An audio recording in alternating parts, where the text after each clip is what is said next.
നമ്മളെല്ലാവരും കുറേയധികം നാളുകളായിട്ട് വെയിറ്റ് ചെയ്തുകൊണ്ടിരുന്ന ഒരു സിനിമയായിരുന്നു ഡെഡ്പൂൾ ആൻഡ് വൂൾവറൈൻ. സോ അങ്ങനെ ആ ഒരു സിനിമ റിലീസായിട്ടുണ്ട്. നിങ്ങൾ ആരും കണ്ടിട്ടില്ലെങ്കിൽ ആ ഒരു സിനിമ ഇപ്പം തന്നെ പോയി കാണുക. കാരണം മാക്സിമം സ്പോയിലേഴ്സൊക്കെ ഒഴിവാക്കി ആ ഒരു സിനിമ കണ്ടാലേ നിങ്ങൾക്ക് ആ ഒരു എക്സൈറ്റ്മെൻറ്റും ആ ഒരു ഗൂസ് ബംസ് ഒക്കെ കിട്ടത്തുള്ളൂ.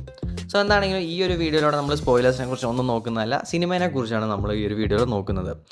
സോ ഈ ഒരു സിനിമയെ കുറിച്ച് നോക്കുവാണെങ്കിൽ റയൻ റെനോൾഡ്സ് ആണെങ്കിലും ഹ്യൂ ജാക്ക്മൻ ആണെങ്കിലും വളരെയധികം എക്സ്ട്രാ ഓർഡിനറി ആയിട്ടാണ് പെർഫോം ചെയ്തിരിക്കുന്നത്. അത് തന്നെയല്ല, നമ്മൾ ഡെഡ്പൂൾ 1 and 2 കണ്ട അതേ ഡെഡ്പൂളിൻ്റെ അതേ ആ സർക്കാസവും ആ ഒരു ഹ്യൂമറും ആ ഒരു ഗോറി ഫൈറ്റ്സും എല്ലാം തന്നെ ഈ 2 സിനിമകളിൽ കിട്ടിയ അതേപോലെ തന്നെ ഈ തേർഡ് ഫിലിമിലുണ്ട്. പിന്നെ ജോക്സിൻ്റെ കാര്യം ഞാൻ പറയേണ്ട ആവശ്യമില്ലല്ലോ, നമുക്ക് എല്ലാവർക്കും പറയാം.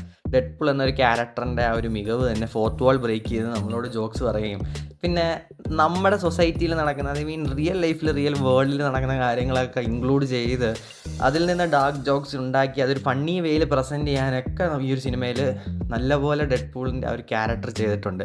പിന്നെ മാത്രമല്ല, ഈ ഒരു സിനിമയിൽ ഓവറോൾ നമ്മൾ എക്സ്മെൻ സിനിമകളിലൂടെ കണ്ട കുറേയധികം ക്യാരക്ടേഴ്സിൻ്റെ ക്യാമിയോ എന്ന രീതിയിൽ തിരിച്ചു കൊണ്ടുവന്നിട്ടുണ്ട്, ഫോക്സിൽ ഉണ്ടായിരുന്ന ക്യാരക്ടേഴ്സിനെയൊക്കെ.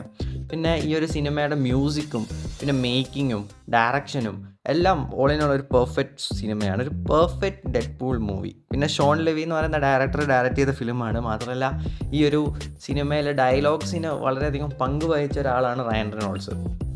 ഈ ഒരു സിനിമ തന്നെ ഇങ്ങനെ ആക്കിയെടുത്തത്, ഐ മീൻ ഡിസ്നി ഫോക്സിനെ വാങ്ങിച്ചപ്പോൾ ഡെഡ്പൂൾ എന്നൊരു ക്യാരക്ടറിൻ്റെ ഗതി എന്താകുമെന്ന് നമ്മളെല്ലാവരും ഒന്ന് പേടിച്ചായിരുന്നു. കാരണം നമുക്ക് എല്ലാവർക്കും അറിയാം ഒരു റേറ്റഡ് പെർഫെക്റ്റ് ക്യാരക്ടറാണ് ഡെഡ്പൂള്.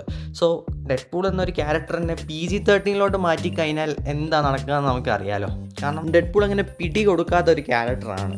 സോ ഈ ഒരു ക്യാരക്ടറിനെ ഇങ്ങനെ ഒരു PG-13 സിനിമയിൽ എങ്ങനെ ആയിരിക്കും പ്രസൻറ്റ് ചെയ്യുക എന്നുള്ളൊരു പേടിയുണ്ടായിരുന്നു ആദ്യം ഒരു ന്യൂസ് കേട്ടപ്പോൾ. പക്ഷേ സത്യം പറയാലോ, മാർവലിൻ്റെ ആദ്യത്തെ റേറ്റഡ് ഫിലിമാണ് എന്ന് ഒരു പേടി എന്ന് വെച്ചാൽ നമുക്ക് എല്ലാവർക്കും അറിയാം. ഒബ്വിയസ്ലി ഡിസ്നി അധികം റേറ്റഡ് കണ്ടൻറ്റ് ക്രിയേറ്റ് ചെയ്തിട്ടില്ല. കാരണം ഡിസ്നി ഫോക്കസ് ചെയ്യുന്നത് യങ്ങർ ഓഡിയൻസിനെയാണ്.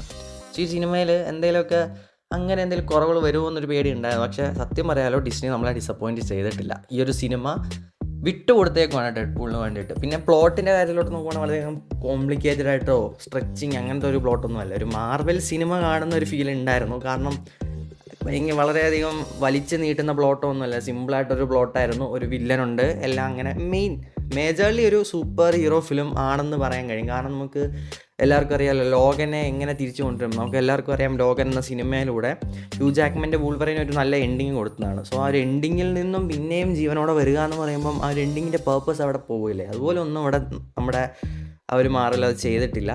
ആ ഒരു വൂൾവറൈന് പകരം വേറൊരു വേരിയൻറ്റിനെയാണ് ഇതിനകത്ത് കൊണ്ടുവരുന്നത്. സോ ഇതൊരു സ്പോയിലർ അല്ല, കാരണം ഇതൊരു മേജർ സ്പോയിലർ അല്ല. സോ ഞാൻ അങ്ങനെ റിവീൽ ചെയ്തതന്നേ ഉള്ളൂ. സോ ആ ഒരു വൂൾവറൈൻ്റെ ആ ഒരു ബാക്ക് സ്റ്റോറിയും കാണിക്കുന്നുണ്ട്. പിന്നെ ആ ഒരു റിഫ്ലക്ഷൻ, പുള്ളി അതിനെ റിഗ്രറ്റ് ചെയ്യുന്ന കാര്യങ്ങളൊക്കെയാണ് ഈ ഒരു സിനിമയിൽ മേജർലി ഫോക്കസ് ചെയ്യുന്നത്.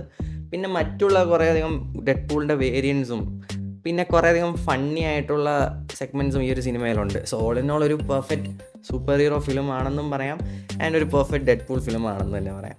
സോ എന്താണെങ്കിലും ഈ ഒരു സിനിമ നിങ്ങൾ ഇതുവരെ കണ്ടിട്ടെങ്കിൽ ഡെഫിനറ്റ്ലി തിയേറ്ററിൽ തന്നെ പോയി കാണുക. തിയേറ്റർ എക്സ്പീരിയൻസ് മസ്റ്റ് ഫിലിമാണ്. കാരണം ഒരു മ്യൂസിക്കും ആ ഒരു ഫീലും നല്ലൊരു രസമാണ്. കാരണം തിയേറ്ററിൽ നിറയെ ഓഡിയൻസ് ഉണ്ടെങ്കിൽ നമുക്ക് ഈ ഒരു സിനിമ കാണുമ്പോൾ ഫണ്ണി മൂമെൻറ്റ്സ് ഒക്കെ വരുമ്പം എല്ലാവരുടെ കൂടെ ഇരുന്ന് ചിരിച്ച് ആസ്വദിച്ച് കാണുന്നത് വേറൊരു ഫീലാണ്. സോ ഡെഫിനറ്റ്ലി നിങ്ങൾ ഈ ഒരു സിനിമ തിയേറ്ററിൽ തന്നെ പോയി കാണാൻ നോക്കുക. എന്താണെങ്കിലും നിങ്ങൾക്ക് ഈ ഒരു വീഡിയോ ഇഷ്ടമായെങ്കിൽ മറക്കാതെ നമ്മുടെ ചാനൽ ലൈക്ക് ചെയ്യാനും ഷെയർ ചെയ്യാനും പിന്നെ സബ്സ്ക്രൈബ് ചെയ്ത് അടുത്തുള്ള ബെല്ലൈക്കൺ ഓൾ ഓപ്ഷൻ സെറ്റ് ചെയ്യാനും മറക്കണ്ട. Anyways, thanks for watching.